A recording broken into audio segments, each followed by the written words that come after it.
YS Jaganmohan రెడ్డికి KTR hand ఇచ్చారని ఢిల్లీ కేంద్రంగా వైఎస్ జగన్మోహన్ రెడ్డి తలపెట్టబోతున్నటువంటి ధర్నాకి అన్ని పార్టీలు నేతలు కలిసి రావాలి, మద్దతు ఇవ్వాలి అంటూ జగన్మోహన్ రెడ్డి కోరినటువంటి నేపథ్యంలో నిన్న మొన్నటి వరకు బీఆర్ఎస్ పార్టీ వైఎస్ఆర్సీపీకి అన్ని విషయాల్లో మద్దతు తెలిపినటువంటి నేపథ్యంలో ఇప్పుడు బీఆర్ఎస్ నేతలు ఈ అంశంలో జగన్మోహన్ రెడ్డికి మద్దతు ఇవ్వకూడదని ఇప్పటికే ఒక ఆలోచనకి, ఒక నిర్ణయానికి వచ్చినట్లుగా, అందుకే కేటీఆర్ జగన్మోహన్ రెడ్డికి ఈ అంశంలో హ్యాండ్ ఇచ్చినట్లుగా కొన్ని వార్తలు ఇప్పుడు సోషల్ మీడియా వేదికగా చక్కర్లు కొడుతున్న నేపథ్యంలో నిజంగా కేటీఆర్ ఈ అంశంలో జగన్మోహన్ రెడ్డికి హ్యాండ్ ఇచ్చాడా, హ్యాండ్ ఇవ్వడం వెనక కారణం ఏంటి అనే అంశాల గురించి మనం విశ్లేషణ చేసుకునేటువంటి ప్రయత్నం చేద్దాం. ప్రస్తుతం మనతో పాటు ఉన్నారు ప్రముఖ సీనియర్ జర్నలిస్ట్ మండవ దుర్గాకుమార్ గారు. సార్తో మాట్లాడదాం. సార్ నమస్తే. సార్ నమస్కారం. కృష్ణ గారు, మన వీక్షకులు కూడా నమస్కారం. సార్, వైఎస్ జగన్మోహన్ రెడ్డికి కేటీఆర్ హ్యాండ్ ఇచ్చాడని ఢిల్లీ కేంద్రంగా వైఎస్ జగన్మోహన్ రెడ్డి తలపెట్టబోతున్నటువంటి ధర్నాకి అన్ని పార్టీల నేతలు కలిసి రావాలని, మద్దతు తెలపాలని జగన్మోహన్ రెడ్డి కోరుకుంటున్నటువంటి నేపథ్యంలో నిన్న మొన్నటి వరకు బీఆర్ఎస్ అటు వైసీపీకి మద్దతు ఇచ్చినటువంటి నేపథ్యంలోనే ఇప్పుడు బీఆర్ఎస్ నేతలు అలాగే కేటీఆర్ కూడా ఈ అంశంలో జగన్మోహన్ రెడ్డికి మద్దతు ఇవ్వకూడదు అనేటువంటి ఒక నిర్ణయానికి వచ్చినట్లుగా, అందుకే కేటీఆర్ జగన్మోహన్ రెడ్డికి హ్యాండ్ ఇచ్చినట్లుగా కొన్ని వార్తలు అయితే వస్తున్నాయి. వీటి మీద మీ అభిప్రాయం ఏంటి సార్? ఇది ఒక సామెత గుర్తు వస్తుంది కృష్ణ గారు, ఎంకి పెళ్లి సుబ్బి సావుకు వచ్చింది అన్నట్టుగా. ఇప్పుడు వైఎస్ఆర్సీపీ వ్యవహారం బీఆర్ఎస్ పార్టీలో చాలా కలతలు సృష్టిస్తూ ఉంది, కల్లోలాలు సృష్టిస్తూ ఉంది. వాళ్ళు బీఆర్ఎస్ కార్యకర్తలు ఇప్పుడు మేమే మునిగిపోతూ ఉన్న టైంలో మా వాళ్ళు ఈ జగన్మోహన్ రెడ్డిని ఎందుకు భుజాన వేసుకుంటున్నారు, జగన్మోహన్ రెడ్డి తీవ్రమైన ప్రజా వ్యతిరేక నిర్ణయాలు తీసుకుని ఆంధ్రప్రదేశ్ ప్రజలకే దూరమైన సందర్భంలో ఆయనకి సరైన తీర్పిచ్చి ప్రజలు గాలి పీల్చుకుంటున్నారు. ఆయన్ని ఎందుకు బీఆర్ఎస్ వాళ్ళు భుజాల మీద వేసుకుని ఇక్కడ కూడా మా పరపతిని మేము పోగొట్టుకున్నాము, మా ఓటమిని మేము కొని తెచ్చుకున్నాము, అసలు వైఎస్ఆర్ గవర్నమెంట్ గురించి కానీ జగన్ గురించి కనుక మేము ఎత్తకపోతే మాకు ఇంత దుస్థితి కలిగేది కాదు. ఇవాళ మేము ఇంత ఘోర ఓటమికి పరాజయానికి పాలవటానికి కారణం జగన్మోహన్ రెడ్డి గురించి కూడా మా వాళ్ళు ఎక్కువ ఆలోచించారు. చంద్రబాబు నాయుడు గారికి వ్యతిరేకంగా ప్రవర్తించారు. మరీ ముఖ్యంగా ఆయన అరెస్ట్ చేసినప్పుడు మా పార్టీ నాయకులు అసందర్భంగా అనవసరంగా ప్రతిస్పందించి ప్రజల్లో మొట్టమొదటిగా ఒక సావు దెబ్బ తినడానికి పునాది వేసుకున్నాము. అసలు కనుక ఆ రోజు కనుక చంద్రబాబు నాయుడు గారికి వ్యతిరేకంగా కనుక కేటీఆర్ గారు కనుక వ్యాఖ్యానించకుండా ఉంటే మా పార్టీకి ఇట్లాంటి దుస్థితి వచ్చేది కాదు. నల్లేరు మీద బండిలాగా వెళ్ళేది. కానీ ఎప్పుడైతే ఆయన వ్యతిరేక వ్యాఖ్యలు చేశాడో ఇక్కడ చంద్రబాబు నాయుడు గారి అభిమానులు తెలంగాణలో ఒక స్పష్టమైన అవగాహనకు వచ్చారు. ఇప్పటి వరకు వీళ్ళు తెలుగుదేశానికి వ్యతిరేకంగా పనిచేయలేదు కాబట్టి మనం కూడా బీఆర్ఎస్ పార్టీకి గతంలో లాగా మద్దతు ఇద్దామనే ఉద్దేశం మీద ఉన్నారు. ఎప్పుడైతే కేటీఆర్ గారు అనాలోచితంగా జగన్మోహన్ రెడ్డిని భుజాన వేసుకున్నట్టు మాట్లాడాడు, వెంటనే రియాక్షన్ వచ్చింది.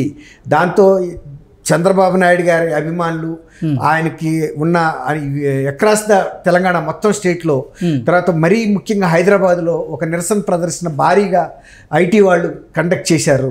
అప్పుడు కూడా ఈయన వాళ్ళ మీద కేసులు పెట్టించిన సందర్భంలో మేము పూర్తిగా దూరం అయిపోయాం. అక్కడి నుంచి మా పతనం మొదలయ్యి కాంగ్రెస్ బాగా బలపడిపోయింది. మా పార్టీ రోజుకు ఒక రకంగా డౌన్ అయిపోయింది. అప్పటికి కూడా ఈయన అహంభావంతో కనీసం క్షమాపణ చెప్పడానికి కూడా ఆయన ముందుకు రాలేదు. అది అవతల చంద్రబాబు నాయుడు గారి అభిమానులు కూడా పట్టుదలగా తీసుకుని ఒక కక్షపూరితంగా వెళ్ళి ఓట్లు వేశారు మాకు వ్యతిరేకంగా. అందుకే మేము ఇంత దెబ్బతిన్నాము. కాబట్టి ఇప్పటికైనా సరే వీళ్ళు జగన్మోహన్ రెడ్డి మొన్న ఓడిపోయే ముందు కూడా గెలుస్తాడని తండ్రి కొడుకు ఇద్దరు ప్రకటనలు చేశారు. ఆయన గెలిస్తే ఎవడకు కావాలి, గెలవకపోతే ఎవడకు కావాలి, మాకుండా ఇన్ఫర్మేషన్ అని చెప్పారు.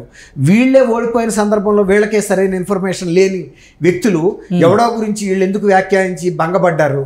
ఇప్పుడు మళ్ళీ కూడా వాళ్ళని దూరంగా పెట్టాలి తప్ప ఆయన ఢిల్లీలో వెళ్ళి చేస్తున్న ధర్నా దానికి ఏమన్నా రైమ్ అండ్ రిజం ఉందా, ఒక కారణం ఉందా? నెల రోజులు కూడా ఒక ప్రభుత్వం కొత్త ప్రభుత్వాన్ని ఓర్చుకోలేక ఆ ప్రభుత్వాన్ని డిస్మిస్ చేసి రాష్ట్రపతి పాలన పెట్టమని అడిగారు. వాళ్ళకి ఏమన్నా అనుభవం ఉందా, రాజకీయాల్లో సహనం ఉందా? ఓర్పు ఉందా?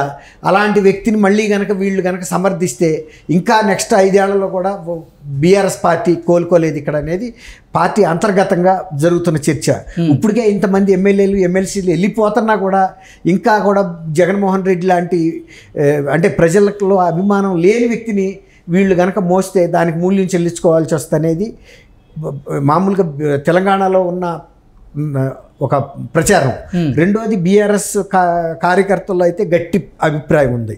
ఇక అది కనుక చేస్తే మేము ఈ పార్టీని పునరుద్ధరించుకోవటం అనేది అసంభవం. ఇంకోటి ఏంటంటే బీఆర్ఎస్ పార్టీ గతంలో ప్రజల్లో ఒకళ్ళ గురించి వాళ్ళు ఇలాంటి పిచ్చి మాటలు మాట్లాడే సందర్భం ఎప్పుడూ లేదు. మా వాళ్ళు ఎప్పుడు చాలా క్యాలిక్యులేటెడ్గా మాట్లాడారు. జగన్మోహన్ రెడ్డిని ఎన్నుకున్నందుకు తెలంగాణ ప్రజల్లో కూడా గతంలో ఒక ప్రచారం ఏముందంటే ఆంధ్రప్రదేశ్ ప్రజలు మోసపోయారు, వంచనకు గురయ్యారు.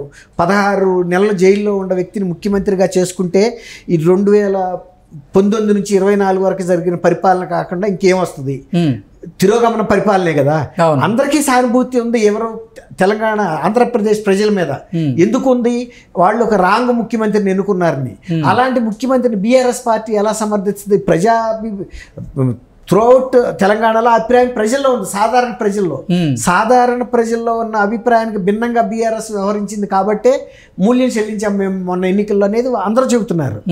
మీరు అన్నట్టు ఢిల్లీలో ఈయన నిరసన ప్రదర్శన తోచితో ఈయన తోడికోళ్ళ పుట్టింటికి వెళ్ళింది అన్నట్టుగా నెల రోజులు కూడా నువ్వు ఒక వేరే ప్రభుత్వాన్ని ఓర్చుకోలేకపోతున్నావు అంటే నీ 5 సంవత్సరాల పరిపాలన ప్రజలు ఎలా ఓర్చుకున్నారు? ప్రతిపక్ష పార్టీలు ఎలా ఓర్చుకున్నాయి?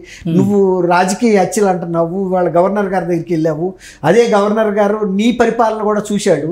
నువ్వు ముఖ్యమంత్రి ఆనాటి ప్రతిపక్ష నాయకుడిని అరెస్ట్ చేసే విషయం కనీసం ఆయనకి మాట మాత్రంగా కూడా నువ్వు చెప్పలా. రాజ్యాంగం ప్రకారం చెప్పాలి. నువ్వు వాళ్ళు నియమించింది ఆయన. గతంలో ఆయన ముఖ్యమంత్రి ఎవరన్నా కానీ గవర్నర్ ద్వారా ముఖ్యమంత్రి నియమితుడు అవుతాడు. అప్పుడు అపాయింటింగ్ అథారిటీకి చెప్పాలి, గతంలో ముఖ్యమంత్రిగా పనిచేసిన చంద్రబాబుని మేము అరెస్ట్ చేస్తున్నాము ఈ రీజన్స్ మూలానని. నువ్వు చెప్పని విషయం కూడా గవర్నర్ గారికి తెలుసు.